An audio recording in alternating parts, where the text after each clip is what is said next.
Thank you, Andrea. I'm very honored to be here. And discussing with Andrea the content of tonight, I made what we call a compromise or a double feature. Half of what you see is an interpretation of what's going on in the architecture scene today and try to connect it to some kind of deeper feelings of Italian architecture. And the second part will be my own work because I'm also a practicing architect. So being a teacher, I think you always, when I was a student, I hated when professor talked very highly and then you went to see the architecture when it's mediocre. So I think you also have to spend yourself in a direct way. And this could be today, we still wonder, do you have what we call national characters? Many times what we call national characters are invention of the 18th century. You know, with the struggle for nations, it is true that this character exists, but it's also true that in the last century, not 2 centuries ago, you needed somehow identity. And architecture also, sometimes when it was not there, it was invented, you know, even what was called national architecture. So maybe today, the national pavilions of the Biennale have a difficult role because they still belong to a culture where each nation would show itself, but I think we are in a much more complex and articulated horizontal exchanging culture. Actually, culture always exchanged.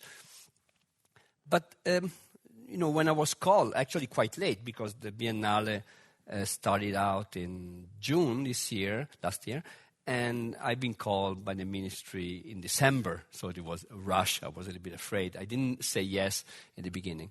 And you have to invent some kind of key to expose, because also, you know, the Biennale is a fast event, you know, have many pavilions, so there's an attention span. And thinking about that and following the very interesting suggestion that Rem Koolhaas gave to national pavilions, which was called Absorbing Modernity 1914-2014, how each country absorbed this modernity, I made this kind of simple, maybe a little bit schematic reasoning. I was saying that in a way,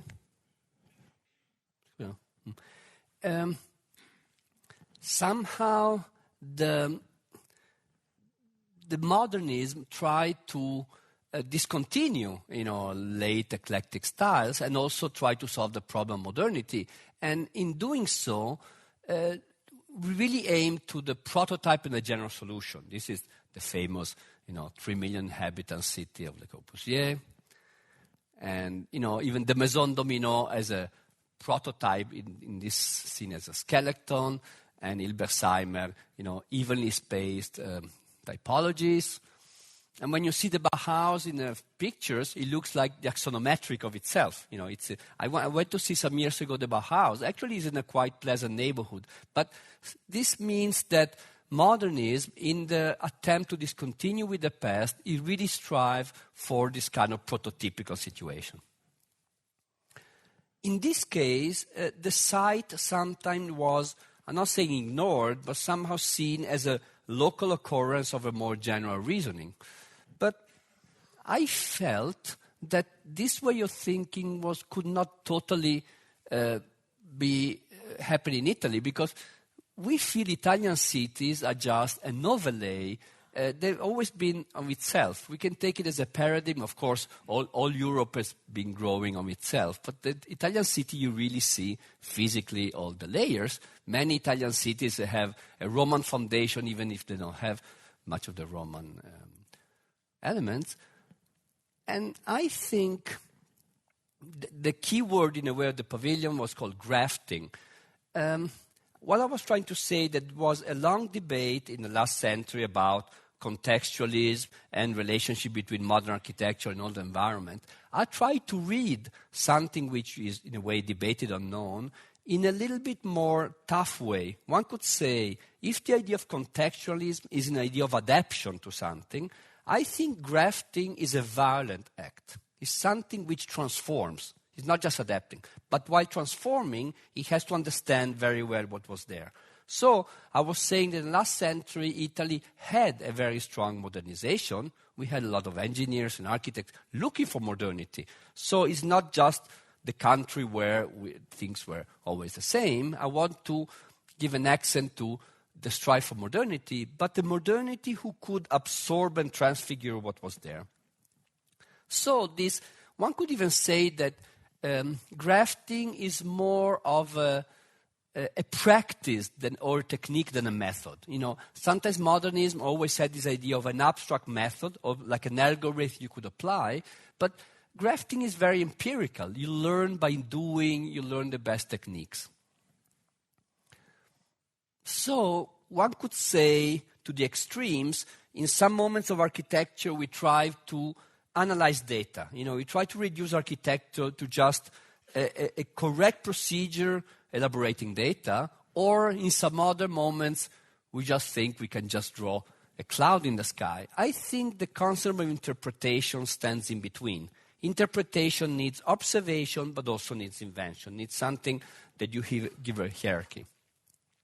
So this, of course, was a physical setup of the pavilion. The first part was dedicated to Milano, the second part to contemporary Italy. Then there was some kind of a head and a tail, and I thought, Eleonora Duncan said once, if I could write it, I would not dance it. So in a way, an exhibition is also a physical setup. You have a content. So I said, maybe I should do a grafting myself. So there was this portal announcing the thing. And you are in the context of Venice. Even this was the Arsenal. This is even done maybe by Sansovino. So I decided to open it all up with a big prosthesis, an arch, which he was consciously referring to in a simple way to the abstract transfiguration of this, but its material and its thinness could be just contemporary. You could never do something like that before.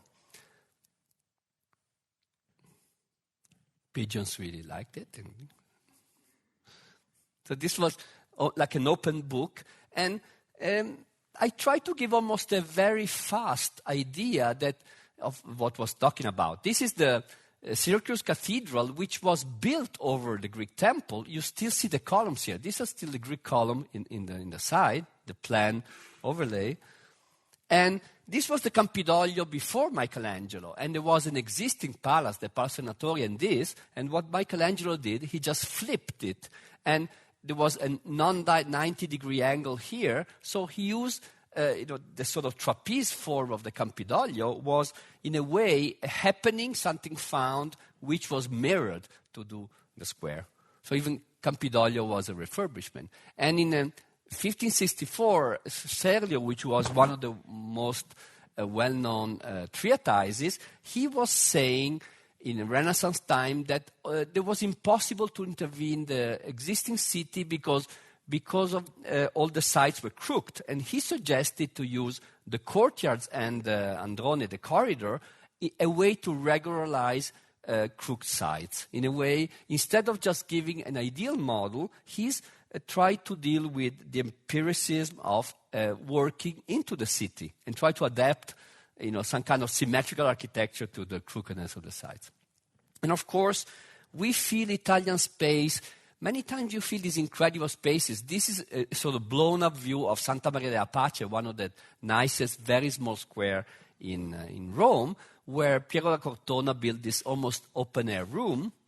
And this is Gioponti Milano, this idea that you don't just shape a building, but you embrace the space. When you go in Italian space, you always have a feeling open space is part of the design, especially in Baroque times.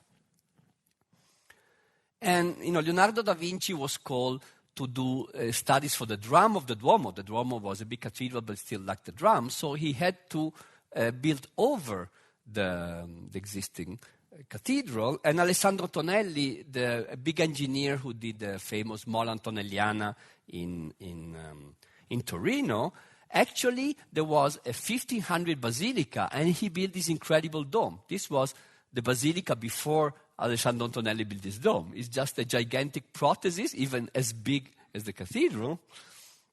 And Alessandro Antonelli, almost as a joke, in Torino, he bought the most impossible site, this triangular site. This in Torinese, they call it the corn mean slice, the fetta di polenta. And is the smallest house one could be. This is a actual view. You can't even see it. It's seen from this side. You just have one room here. It looks almost an impossible, almost an Escher drawing.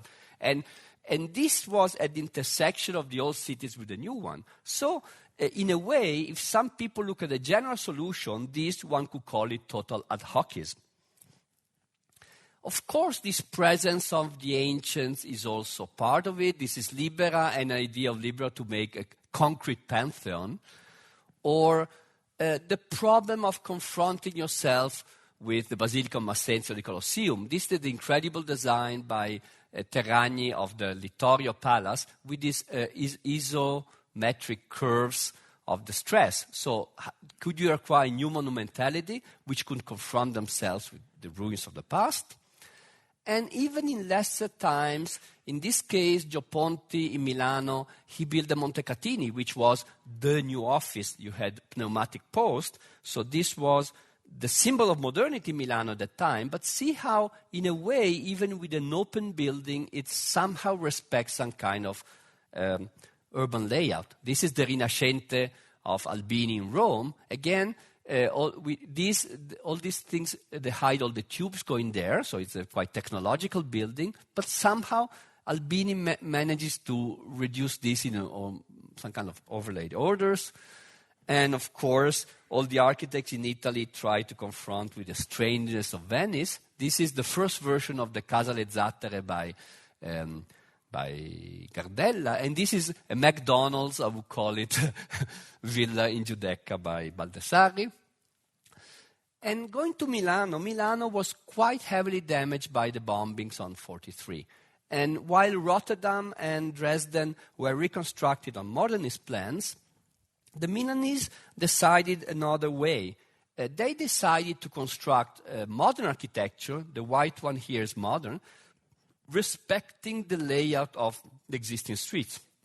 The gray are the leftovers. So somehow it's new architecture on a layout. This is a picture from Google, what you saw before. You have the old hospital from the Renaissance, the Torre Velasca.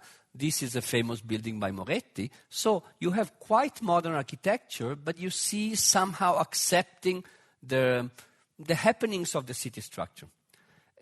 Actually, this is my house. Actually, I was born here. I married the girl next door here, and I wrote a book about Snagavenger. So my whole life revolves around these 30 meters. But this is a model, was very used in a reconstruction of Milano, of having a lower base, try to reinforce the city, say the morphology of the street, and then a higher rise up looking for light and air.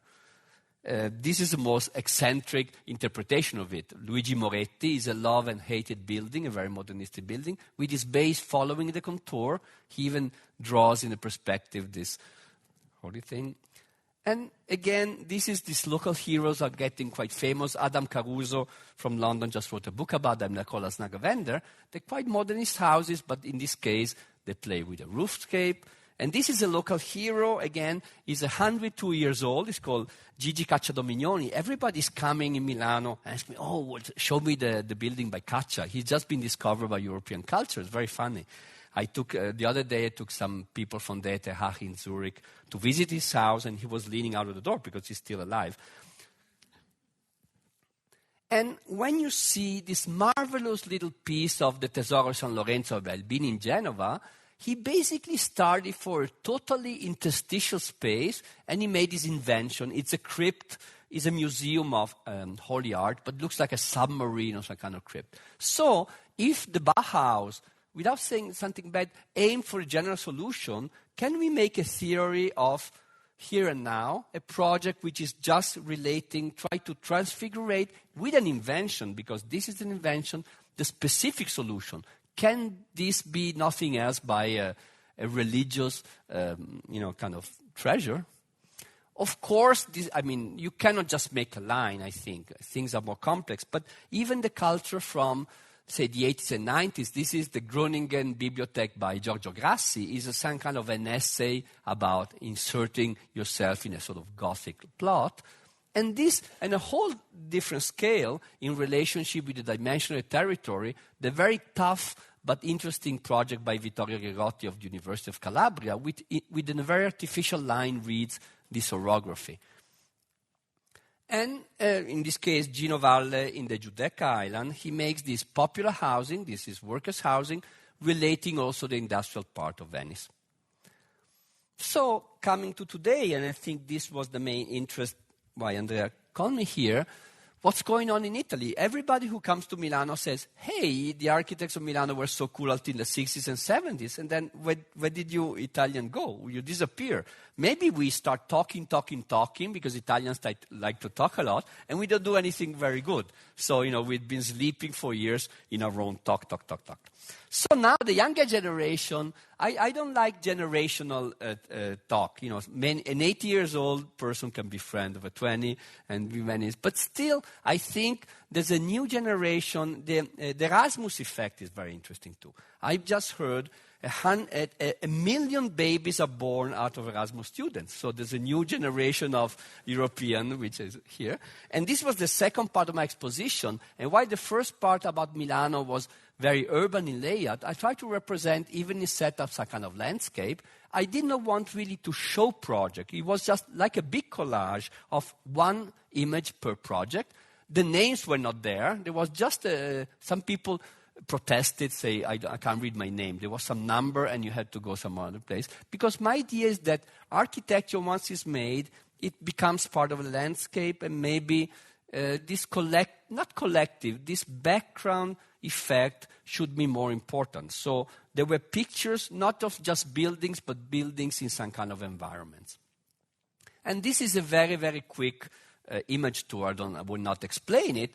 About some projects that are not generational. Just saying that you go from literally completion or reconstruction of, existing buildings. This is Carmassi. You can read the names here. I don't really now concentrate on people, just on general, almost statistical conditions of, for example, whenever I'm in juries and I see the north of Europe, the theme of the single-family house is very important for architects, because it is a theme. It is a social request. In this case, the theme of somehow mending in what's existing is important. In Italy, this is the museum for the rest of in Syracuse, just small modern additions to existing abandoned churches. And, when I did the pavilion, didn't know whether to have Italian architects working abroad. I decided also to put some of it. This is in case it's Renzo Piano in the Pathé, which is a very strange building because it's very almost a blob, but the material is like the zinc in Paris. When you see the picture of Paris from the air, it's all gray. Or very fine tuned question of renewing or giving new life to almost abandoned sites where you almost have to disappear. This is the Giuseppe Garibaldi is a national hero sort of memorial. Or a quite peculiar condition like what is Alpine architecture. This is quite interesting project by Modus Architects, a very young and talented people from the German-speaking part of Italy, which is Bozen. It was an atelier for an artist in a very small village. And also this theme of, can you somehow, not camouflage, because this is a modern architecture, but something in this case, can the roofscape somehow mediate between the abstraction of modernism and kind of existing landscapes?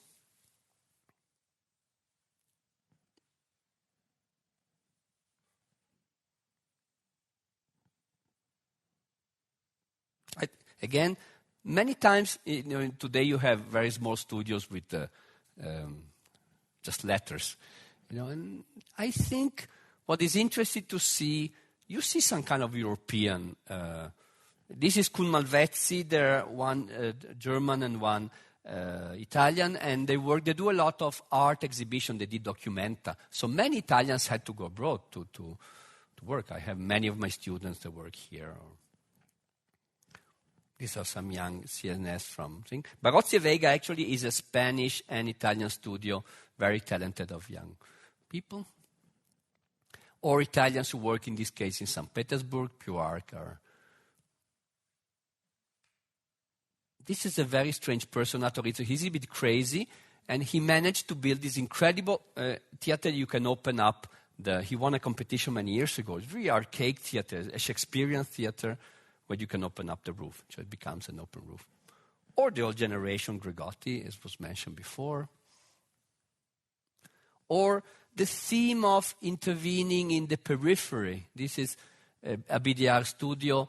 They sort of reforming. Actually, this is a competition I lost also, and it was about this very badly built house to substitute with the same inhabitants the houses. So it's a kind of refurbishing themes of small public buildings as schools, or incredible themes of reforming. This is a Napoleon Gambardella, Cherubino Gambardella. He did this reformation and it's all painted all gold. So basically it's an existing house he refurbished and re-isolated. Again, Kun Malvezzi. Just a review. Interesting question where you have some fragments of the historical city. This is Pordenone. And also some kind of idea that today the city needs also some kind of higher level of environmental quality.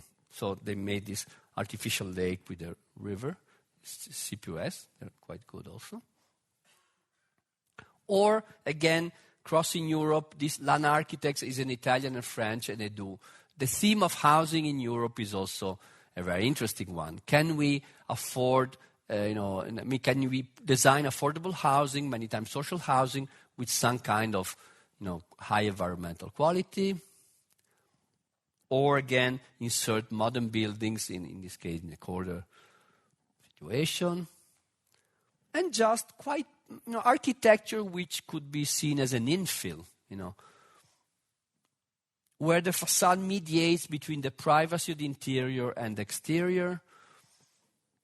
Something which is contemporary in techniques, in goals, maybe also with this, energetic issues, but somehow managed to infill. This is a project by Temporary Pavilion in Milano for it's called the Expo Gate.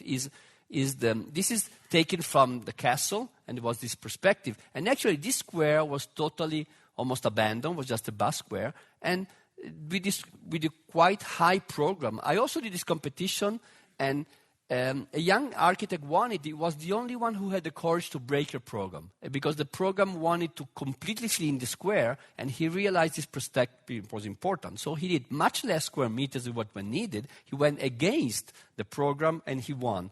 And this is an interesting temporary pavilion, but still with some hints to architecture. Then you have, for example, these missing industrial areas. This Antonio Citterio, he's also a well-known designer. And office buildings, which many times they have to accept the condition of not so central situation. So they try to find some kind of welcoming public spaces, almost a Baroque welcoming space, out of some kind of generic facade. Or very, very, very small themes, like this one. This is just a flower shop. This is the smallest thing I could, just a wooden block. I put in the Biennale just to say the young people sometimes, they just do a dog house, or almost just refurbishing and all. This is called wardrobe in the landscape. Somehow you almost camouflage. Or the idea of retrofitting existing quite bad social housing from the 60s. This is an interesting theme. In Europe, you have a lot of buildings from the 60s and 70s who are total out of energetic issue. Either you demolish them or you try to upgrade them. So this is Cucinella redoing the facades, but also doing some student housing on top of them. So this theme of addition is also almost parasite architecture relating to existing very mediocre building is an interesting one. Or in this case, the program was to do a restaurant on top of the Torre Littoria, is a fascist tower in Torino. Or a temporary restaurant that could migrate. This is Electrolux made this restaurant, and it can be here, then he went to Stockholm, then he went to somewhere else, I don't even remember, maybe in Paris. So it's a parasite. In this case, has nothing to do with that. It's like a bird sitting like on top. So not necessarily what I'm showing is contextualist. I don't want to mistake this as just sheer adaptation. Sometimes the strategies are quite strong. In this case, opposing a little bit to some kind of disorder of Italian periphery with a landscape attitude. Many times the relationship is not with existing building, but with the landscape. So a topographic rather than building view of it. Always trying to relate single buildings to... This is, Archi Associati is the winery of Antinori, is a very famous winery, and is a project which totally is very big because it has all the canteens and so on, but is like a cut in the landscape. Very interesting new program into... So that the idea also of the Italian countryside, the territory, in this case Tuscany, it's, you have to invent not just regionalistic strategies. This is quite modern. Or the theme of open space as an independent theme. This is a quite peculiar project by a quite eccentric friend of mine, Italo Rota. He did this in Palermo, just the seaside. Or this is a very young group who won just a bridge, a flying bridge from the Bassis Park to the Valley of the Temples. So very, very delicate, almost nature insertion, or having to do with complex infrastructure. Many times you have this bridge. This is a walkway. Or, again, Modus Architects, quite good. They had to do all the entrances to the new galleries and the sound barriers. So some themes are not at all historical.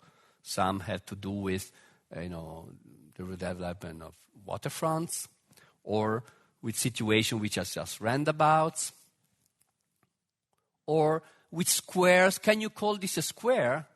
It's funny, I published this this is by Citterio, and then a friend of mine said, "Hey, Cino, you did not put my name." I say, "What?"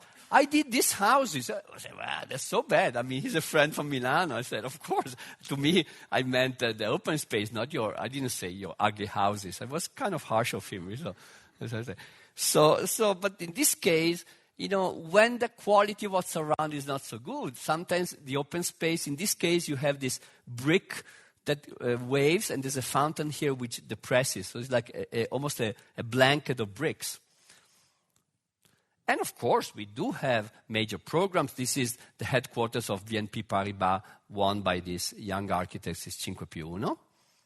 And this is another project in addition to existing Ulm. It's a university, again, by 5+1. So quite... this is a competition, another young group of architects, Labix won in Bologna. It's a headquarters of a company. This is this experiment done by Stefano Boeri. In Milano, you have this very big development done by Cisapelli and Heinz. Heinz is a company, and it was called the Vertical Forest. And he did this oversized balconies with planting full-scale trees. And these are another young on-site studios, are quite good Milanese architect, and they had to redo this hotel just in front of the station. And I think in Europe there's also a tendency of being a little bit fed up with this blob architecture and going back to some kind of urban lexicon or manners. Couldn't we define urbanity as the need also to have manners in a sense of relating the individual gesture to collective ones? Should be too formalistic, but in a way, we are discovering reticence and restrainment as something we can build out the city. I don't think you can make a city all of buildings by Kopp Himmelblau, probably. It would be a little bit an angry city. So the younger generation, maybe they're going, if the modernism always wanted to save the world, sometimes I have a feeling the young generation, they're also going back to some kind of good building rules, some kind of restrainment. Maybe in some cases it's good and bad. You have to evaluate case by case. But in this case, this is actually a new building, but almost voluntarily takes some kind of urban lexicon. Then, to introduce the second part of my lecture, where we show my work, I just want to pose one question. The question of density. All Europe seemed to reason again on the issue of density because we required a small territory.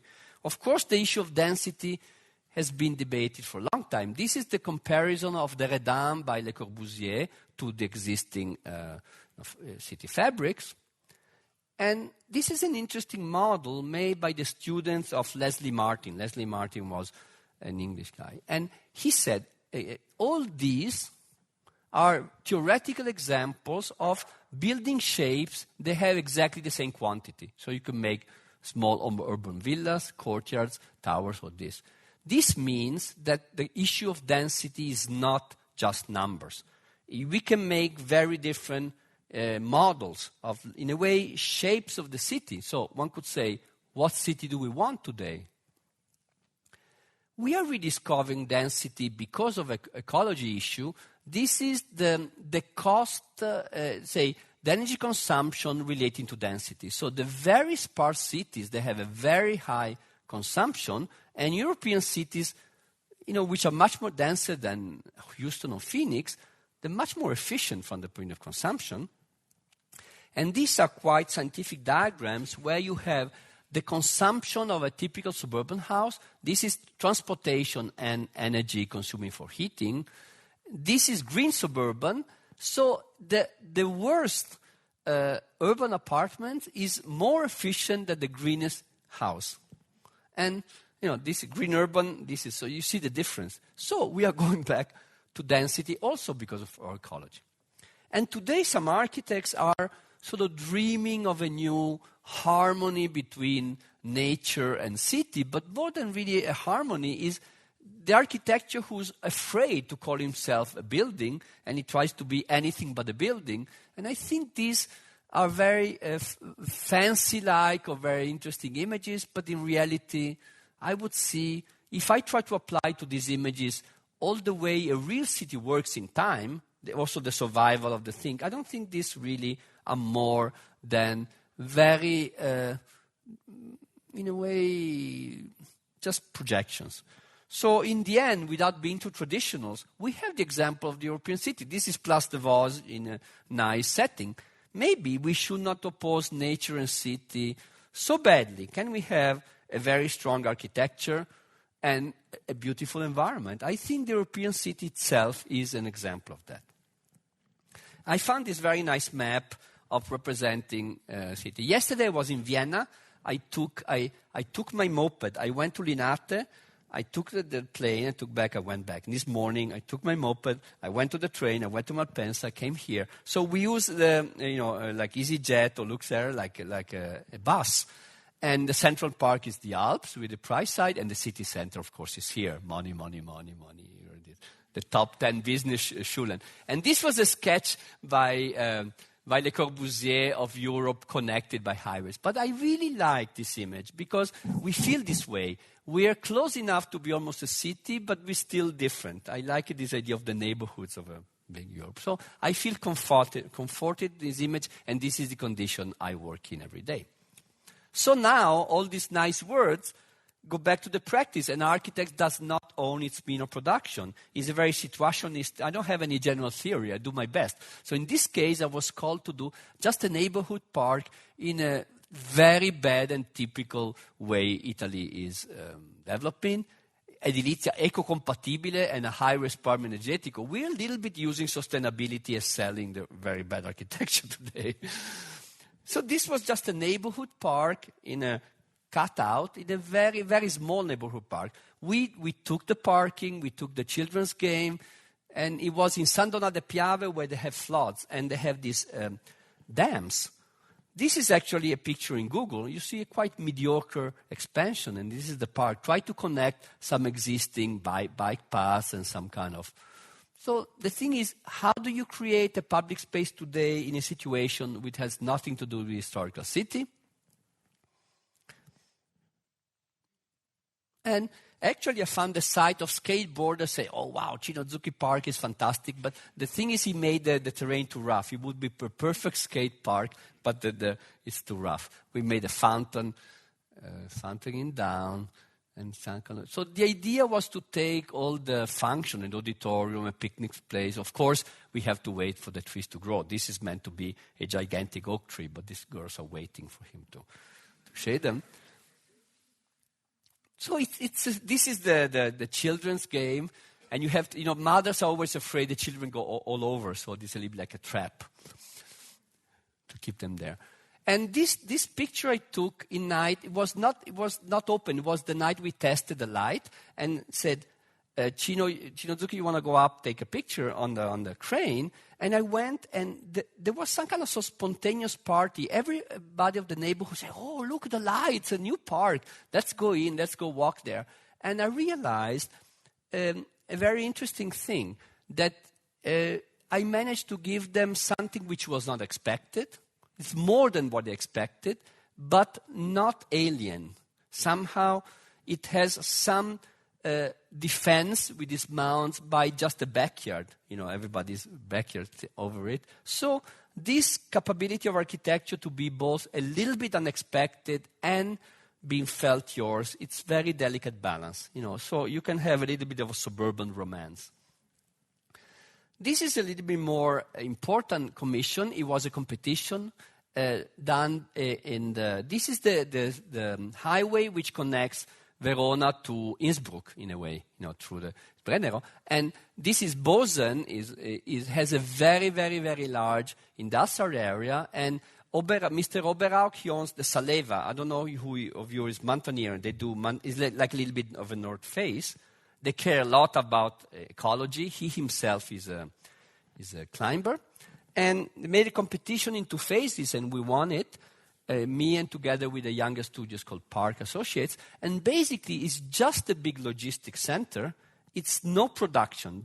This is an automated warehouse. This is the trucks. So all this is almost just 3 or 4 people working here. Then they have the office, the showroom, and they have a climbing school and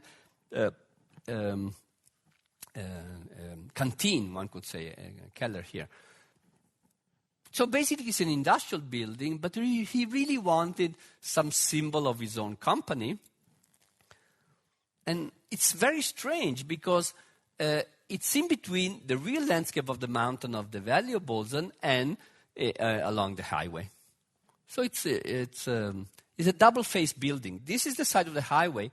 In the first project, we went really down, and we used this as a skin to go almost to the level. Then the water table is very high. We couldn't build so down as we wanted. So the building raised and raised and raised, and this was the automatized warehouse, so we had to respect certain things. So the side to the highway, and this is now the most successful climbing hall in Italy, certainly. I think it's even in Europe, and has a big portal that you can open. You see the mountains, and now after this, they're all doing this open up because it's also of the smell. And when you climb, you use this powder which gives in a rise. So it's very, very successful. And I don't have pictures, but here you have the bar, and this became the hotspots now of Bolzano because the industrial zone has really no place to go to have lunch. So all the people go here to climb and have lunch. It's an office building, but the office part is small, and this is the part where the trucks go down with this big covering of the entrance of the trucks. Actually, it's a very cheap building, so the back part is almost just reinforced concrete. Oops. It's a totally self-sufficient building with all the roof is made of solar panels. We won the Casa Clima Work and Life Award. And this skin is quite interesting. While we were discussing the color of the skin, Mr. Oberg said, are you sure you want to do this blue-gray color? This was the collection of 2005. Now we have the color. I say, yay, but it's not just your brand building. This is something in the landscape because, 22 million people, every year they see it. This was Reinhold Messner in the inauguration. Actually, he was in the jury. All this. This is the youngest climber in Italy. And, the theme of camouflage. This is me try to find color. And I took this picture from the other side of the highway, and I really like this picture because this is the tallest building in Bolzano. It's 49 meters. This is the Techno Alp, the typical industrial building just built in front of us. And just because of the color, you see the difference. In this moment, it almost hides in the landscape, while it's also a landmark. So it's very ambivalent. It's an industrial building, has to do with the landscape, it's a brand building. Quite interesting theme. And it's very well loved, also because of this social engagement of the owner. Then, of course, even us, I've been talking about city, but this is a project on the plane of Van Egeraat. He's a Dutch guy, and he made a plan in a suburb of Milano. It was just an office building in a big plan. And his metrics, he was like a blob, but then we had to respect some fire laws about the distances of the stairs from the block. So basically, it's an inflection of the original plan into making it in some kind of, let's say, is in between a blob and 16 meters and a half rules of, kind of thing. And then we had theme of energy saving, and the main facade were oriented east-west, and to break the sun on the east-west, since the sun is low, you have to use vertical brise-soleil. So they both take away the glare, and also they prevent overheating. So they have a definite function, but it's certain that in a quite cheap building, this is was 1,400 square meters, so they gave a quite cheap limitation of building. This facade also gives a very changing appearance. So it's a building that reacts very much to the sun. It's quite bright in the sunlight, and it's quite gloomy when the sun goes down. We had to make all the cooling plants here, but we have a jogging track around it on the roof. It's very cheap, but we made an incredibly complex combination of 4 different anodizations of the aluminum and different things. So we were there every day in the thing. This goes here, this goes here. We got the people crazy, but actually it's just a folded aluminum sheet. So it's simple technique with complexity of very combinatory complexity.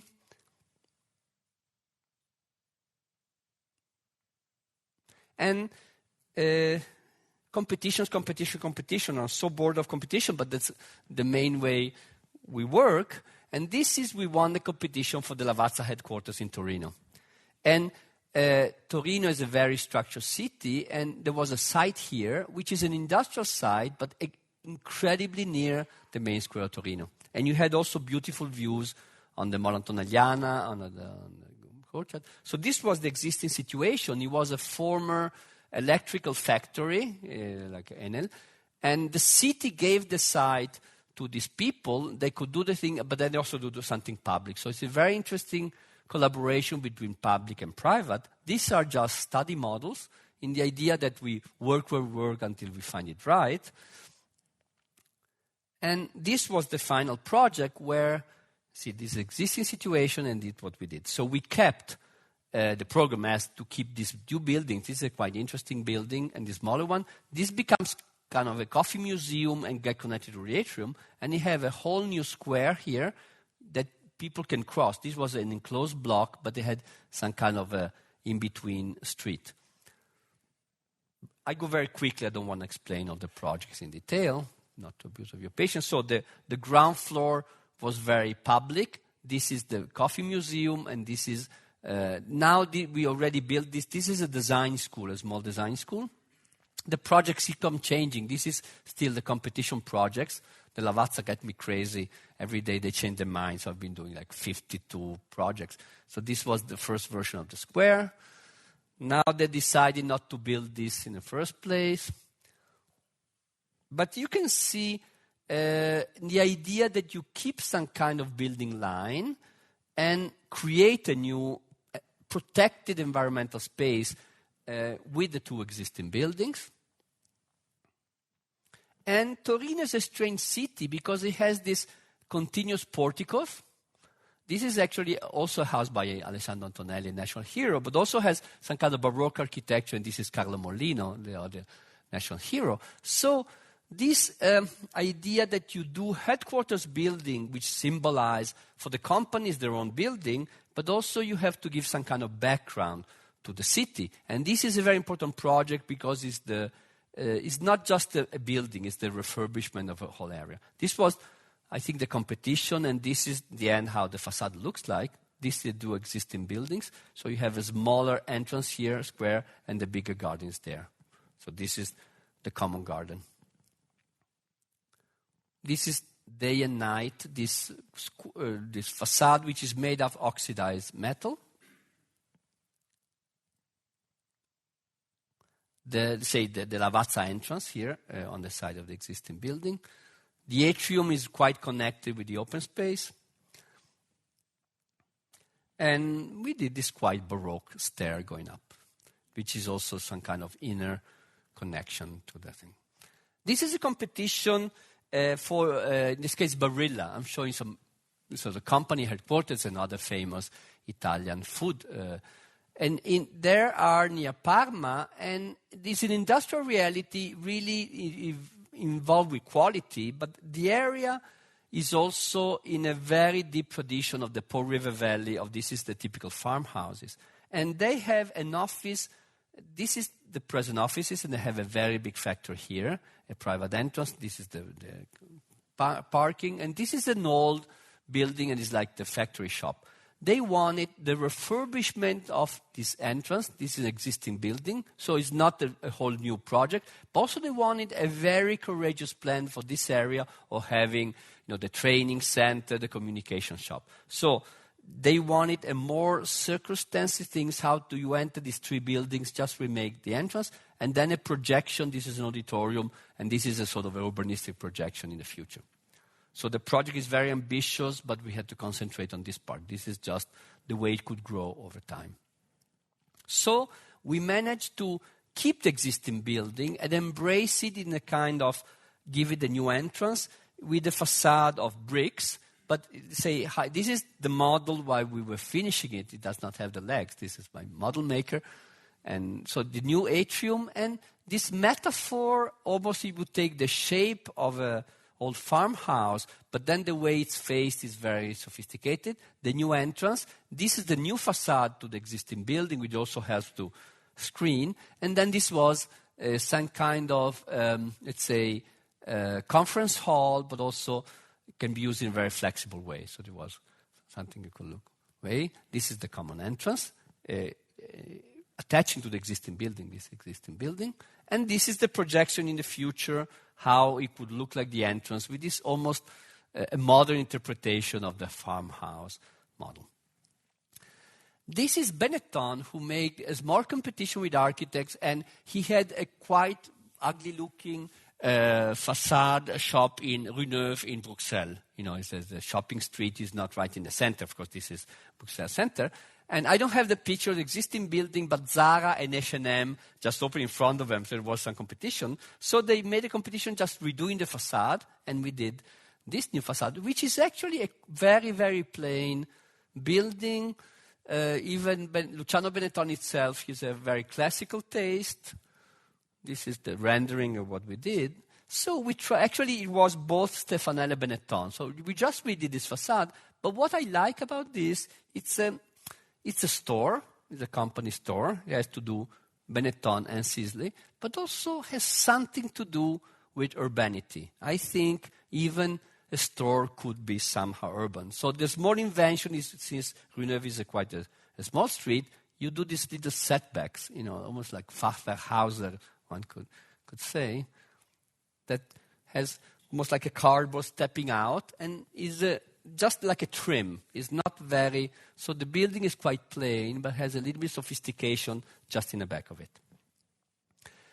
Another project, all projects are quite difficult to tell because they always have to do with quite complex situation. There was this existing museum in Torino, 1963, is existing car museum, and it was planned in the 60s almost as a drive-in museum. This is a quite urban highway, and the entrance you go under and you enter this court. Then they had, and this is the backside toward the Lingotto. So the facade was there, and the museum was quite complex with very sophisticated solution. So we had to do a renovation and addition, which was almost doubling the surface on the backside, but also we redid completely the pattern of the entrances. So what you see in light, in plexiglass, is the new thing. We covered the court. We left the entrance where the existing facade was. So this, in the existing facade, this actually was just a warehouse for cars. You enter here through a ramp, and you enter the museum here, and this was an open court with two bridges. And then we totally change the entrance. We make a base around it. The entrance is here, the bookshop, the study center. We make this into a court. And this is the existing building and the backside of it. So in section, you enter to the ramp, but the base was just a base. The green went all the way up to here. So we did this, but we also built a new path here. So we really opened the view toward the city. I don't want to go into the detailing. Intervening in existing buildings, you have a lot of also structural situation. And then there was the idea of the interior design, who's done by François Confinot, was to go all the way up to the top and spiral down to the bottom. So this is the existing facade with the new entrance and with the new glass, and the ramp, which did not exist, this one. And from the back, the museum has a little bit more autonomous architecture with this glass, which contains all the safety stairs, but also wraps around trying to unify the buildings. It was very, very cheap project. Zadid Maxi costed something like 8,000 or 9,000 euros a square meter. This cost 900, so it's 1/10 of that. So it's very cheap, even the too cheap building. We had to do everything almost for nothing, almost just with paint. But we saved this idea of this glass facade unifying the building. Actually, it's a silk screen with 2 colors of green facade. We had very sophisticated climatic issues about how this space, which is the cover court, would function. And entering this, you go up to the top floor and you spiral down. So you use the existing stair going down. And this space, now it's very successful. They rent it out for events. This is just where they were. It's not an exposition space. It's a flexible space. And they use it this is just why we're taking the cars to mount them. Okay. So housing. What do you do today with urban housing? This is a competition I won next to this big intervention by Cesar Pelli. It's just, say, a high-level, rather rich urban housing.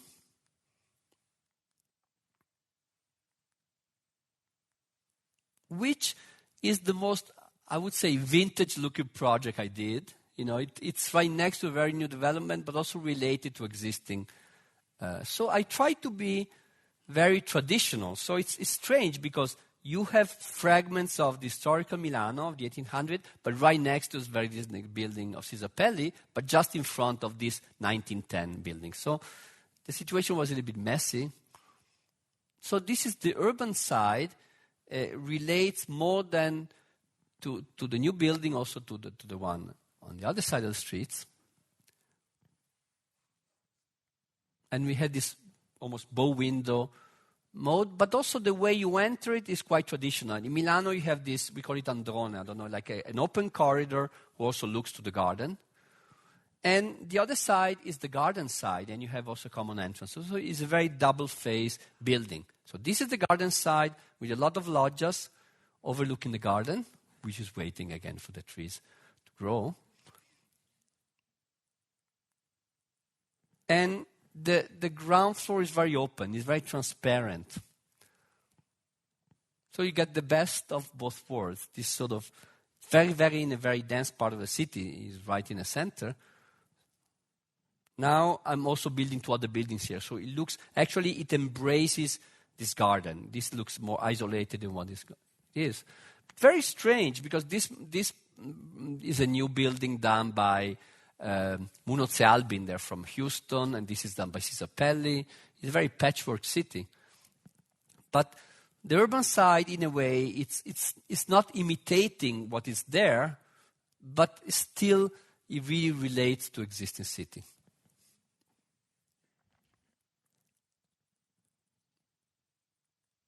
And in a way, we have to acknowledge facades also the backdrop of our lives. So there's definitely some kind of, I don't want to call it picturesque, but some kind of textural feeling of the facade as the backdrops of the public space. This is another project, what was the vegetable market in Bologna. It was a very big area. They built a new, Mario Cucinella built the new headquarters for the city here. And there was a competition, there was a master plan, and we won the competition over 3 blocks. I'm going to show you this, which is the first block who we built. So this is the whole master plan. And the master plan had some kind of enclosed courts. We opened them in an east-west way. And the master plan also had towers over lower bays. So it has to do with 2 different scales. This is subsidized housing, so very, very cheap housing, and this is free market. So we like, of course, we cannot determine this program, but we like where even social classes, they can stay together. You don't have the rich quarter and the poor one. So this is a little bit more precious. You have bricks and more precious material, and this is just overcoat plaster. This is not totally finished. Still, the open space is not finished. But to me, housing is difficult because you have to give some kind of unity to the building, but I think it's nice that you say, I live on a 6th floor, on a 7th floor. This individual dimension is always important, not just pile up a typical plan. So the variation, even with some kind of overall quality, and you have, in a way, a quite hard things around, but also these courtyards, these are not green yet, but they feel well. While I was taking this picture, my wife was sitting here reading the newspaper, said, Cino, this is not finished yet. But I think it gives the right amount of enclosure where a kid can play and be watched by the parents, almost like old farmhouses. And it was a compliment he made, because, of course, we cannot reproduce that. But this feeling of semi-enclosure, it sort of works well. I'm going quite fast. So you have 3-color bricks, and this is the cheap version of it. But we try to also give dignity to social housing. So basically, we just use the color of the plaster and some kind of very, very cheap detailing of the balconies. And these alternatives of high towers on the base is not just high-rise towers. It's mediating density with this idea of embracing the space.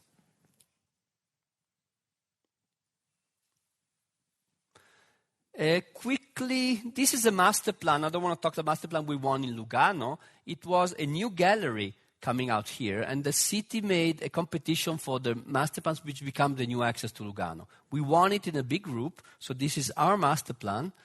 And what the people really liked from the thing is that the gallery comes out here. It has to be open here, and for security reason, the roundabout has to go on the river, because it has to have a distance.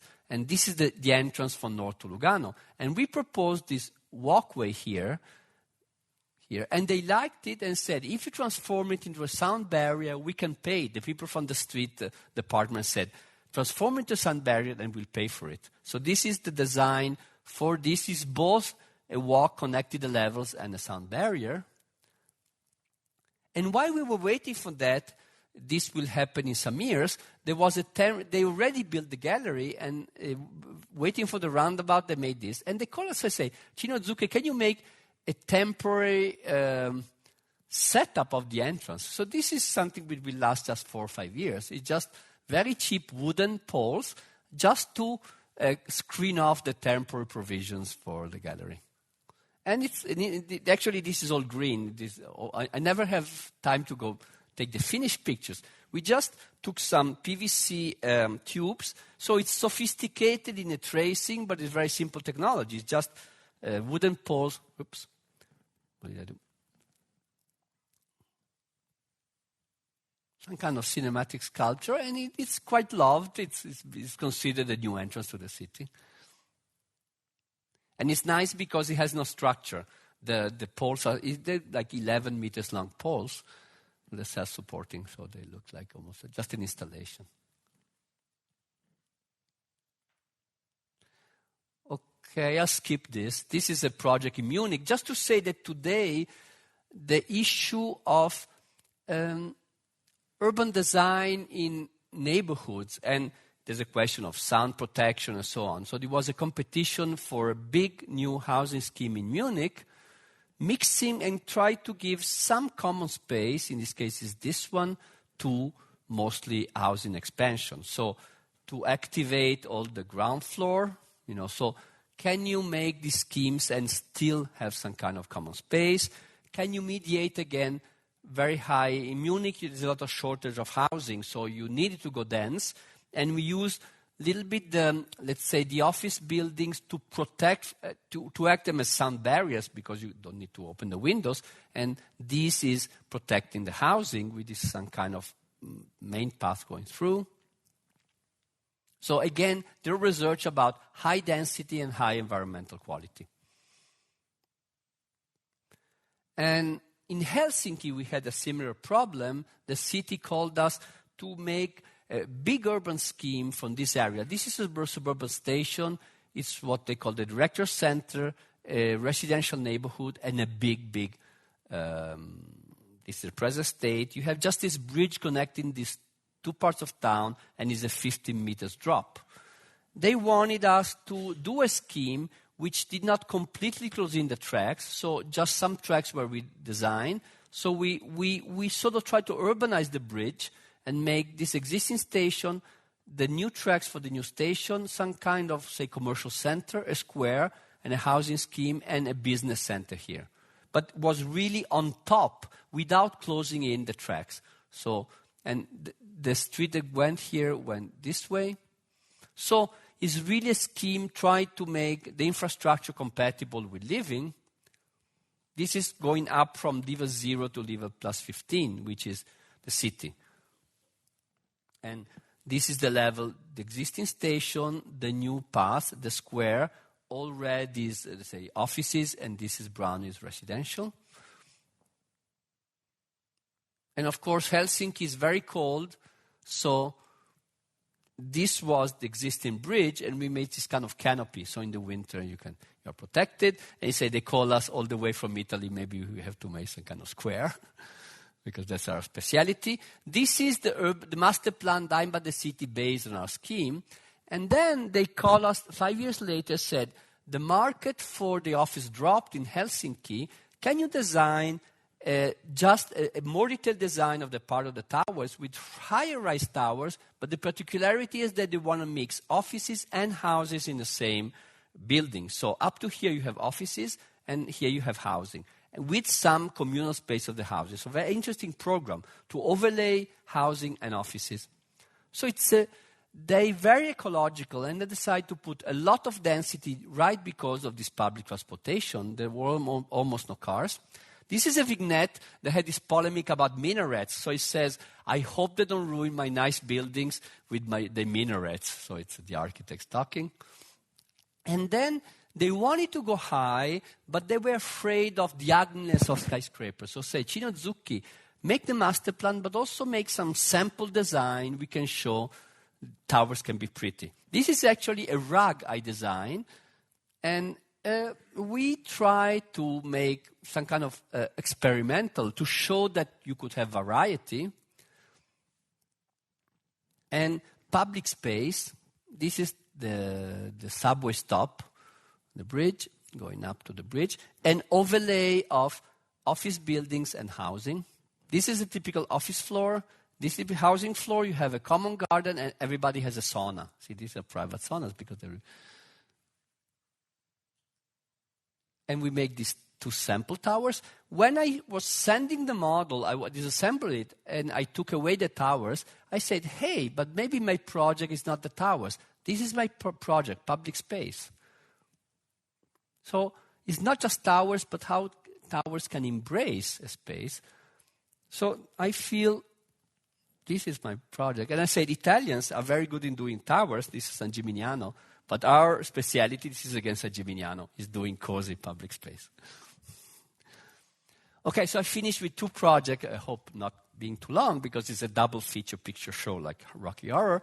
The dismissed industrial areas in Milano, this was the former Alfa Romeo factory, a very, very, very big area.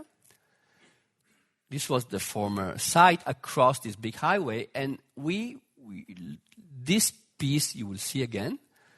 And the story is very, very complex. I don't want to go through it. It took like 20 years to develop. And in the final days, somebody bought the area, a developer. He was doing shopping centers, and he called Gino Valle to do the master plan, to do a shopping center, a big park. This is not people's home. This is, in the meantime, they built the fairgrounds here, a new square with the parking underneath, and office buildings, and this is housing. And I got to do this piece.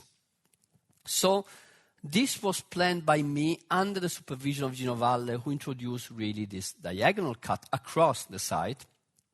And this was an existing building for the Alfa Romeo. We kept the facade on. So the scheme was very dense, and it has social housing, this, and these three social housing, free market housing. We kept the facade here, and Gino Valle to do this diagonal cut. So this is the volume of the existing Alfa Romeo canteen, totally rebuilt, to be the offices of the shopping center. And the area was quite sort of boring Italian periphery, so we tried to accept this theme of dense apartment buildings. So it's already high quality from social housing, and we try to give a lot of private space. The cuts are really small, but everybody has a terrace. So this interface between private and public, it's an interesting question. And these are the towers. You see the apartments are quite small.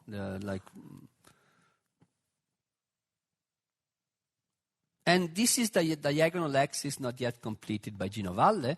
So we try to use, this is the existing facade of the Alfa Romeo. It's not very pretty, but we think it was important to keep it. So it's like a very dense urban block breaking up toward the garden.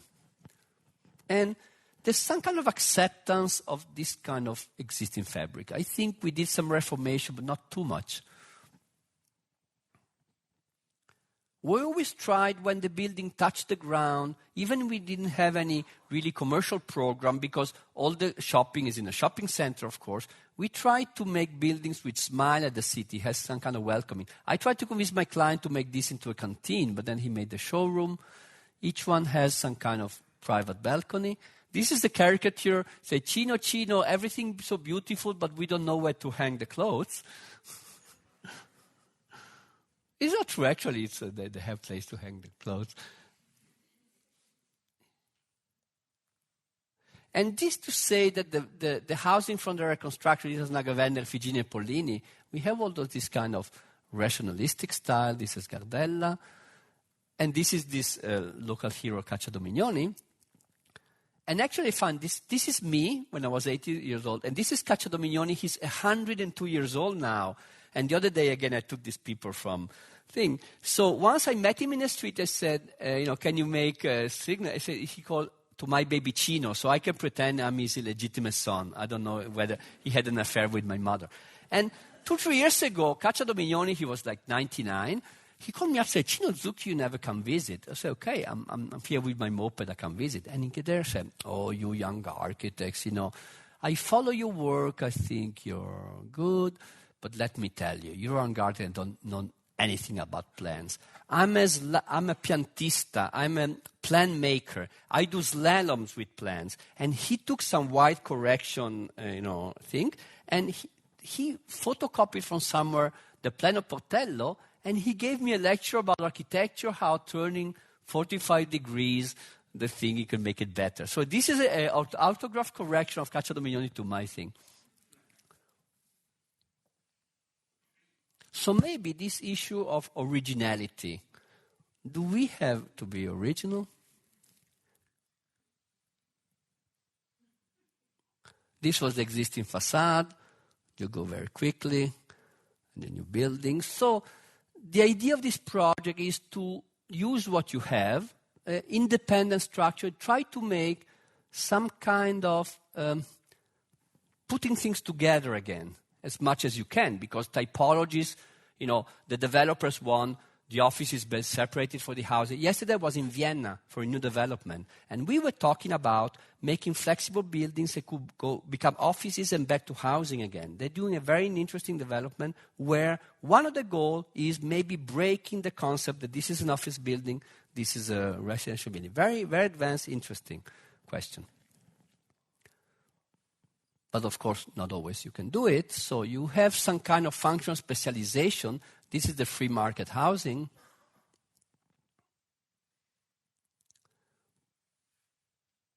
So this is the social and this is free market. And everybody, including me in the studio, likes better the social housing. But just to say that the importance was, can you make today a livable space without any program, because it's just residential, and I'm happy about it. When we designed, we called this the kisser bench. So the other day I took the picture of this boy and girl kissing and say, can I take a picture? Because we used to call it the kissing bench. I said, no, just kissing, not more than that, because they were going a little bit overboard. But so I finish up, Andrea quoted the Jungas project. When I go abroad, everybody thinks I'm from Venice because of this. Venice is a very strange place. It's both a real city and a myth. And also Venice had its own industrial areas. So we somewhere around here. Actually, something on this plate is here.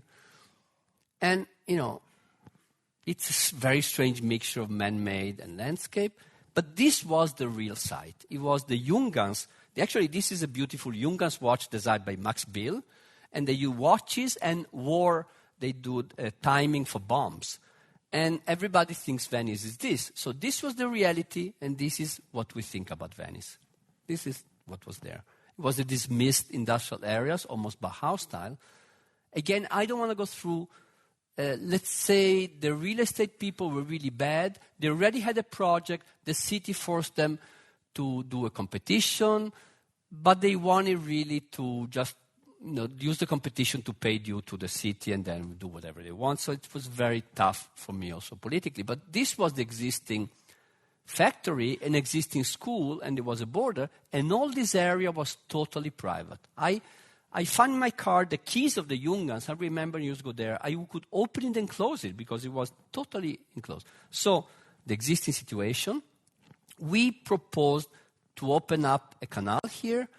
This is free market housing. We kept a lot of buildings to do a new square which overlooked the thing, and then go in a sort of microsurgery way. In the end, very complicated.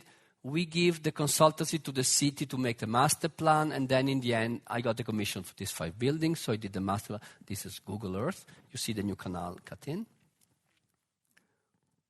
And the big thing was to open up to the existing school. We managed to trade a little bit the space with the school to make this new entrance.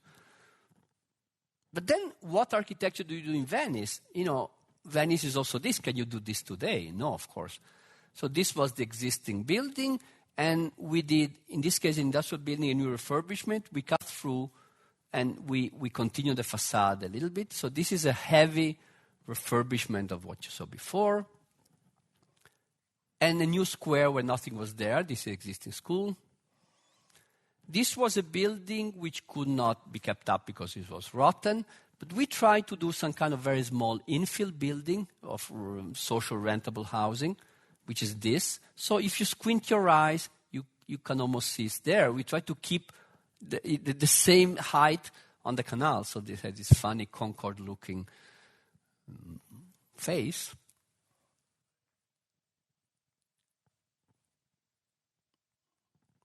The new part is the worst part. They thought it was the most pressure part. They divided very much, like we commissioned to many architects, but the real estate people did not want us to talk to each other. So the whole process was full of compromises. And once I wrote in an article, for an architect to build something in Venice is like going out with Nicole Kidman. You always feel a little bit uptight, and you think the photographer there to catch you. You don't feel very natural about it. The new canal. My real estate people want a commercial version of historical architecture. And we tried to convince them that you can build contemporary buildings. For example, this is an existing wall. And in this building, we also use many times the pile foundation because all Venice is built on piles. So it's really contemporary architecture built on the thing. And this was the corner solution, what was there. This is the back of Palladio, but you see, the buildings are really almost run-down industrial building. and this is a new building. So this was existing. Right here, it was a dead end, and we did this. We cut through, we kept the chimney, and we opened up some paths. So this is social housing, again, very cheap. We kept the chimney as a testimony of the past. And this, for some reason, this is the new path to the square. So in Venice, you open up your arms, it's the size of the street. It's very interesting also, the scale problem. The entrance. And actually, you just have three kind of windows. These are the kitchen and bathrooms. This is the aeration for the kitchen. The bedrooms and the living rooms. So it's the closest thing we could do in respect to the old Venice, respecting contemporary, say, building regulation, because of you cannot do certain things. And in this case, this theme of this time I gave space to wash the clothes. And how would you do a house in Venice? You take a piece of what we call butcher paper. You put on a record by Fabrizio André. He's like the Jacques Brel a little bit, or Brassens of Milano. Tutti morimmo a stento. You think of your first love and you cry a bit, and then you draw the windows where the teardrops are falling. Very easy. And that's it. So we didn't know if we were doing picturesque or Mondrianism. And these are very bad American scientists who try to take a poor soul and experiment, try to make it abstract. And we sort of did the reverse. This is the typical Giudecca house. We wanted to do a contemporary house, but then if you squint your eye, somehow it goes into the background. We didn't feel the need or the right to, just to leave your trace in history to alter Venice, but on the other side, we want it to be true, not to imitate old architecture. What is very strange, that going through this very difficult political process, I just was trying to survive, in this process. Really, every time I go to Venice, I have to take some Maalox because my stomach goes, because I really tense. But then, this building, this is an advertisement on the internet. Do you speak architecture in Italy? Yes, I do. This is a language course. This is a painting. This is the cover of Storia Architettura Italiana. This is the cover. This is just people. This is actually a Belgian. It's called Lawrence Imbruglia. And he made a painting of the house. And I never imagined this house would have been so retransmitted. There's something iconic about it in a simple way that got retransmitted.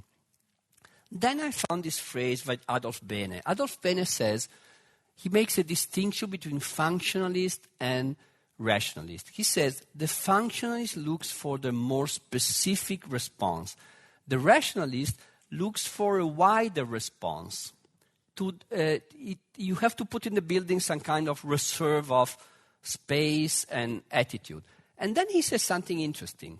This is 1923, the modern Zweckbau. He said, nothing more understandable for the rationalist to put an emphasis on form. Form is born with the establishment of human relationships.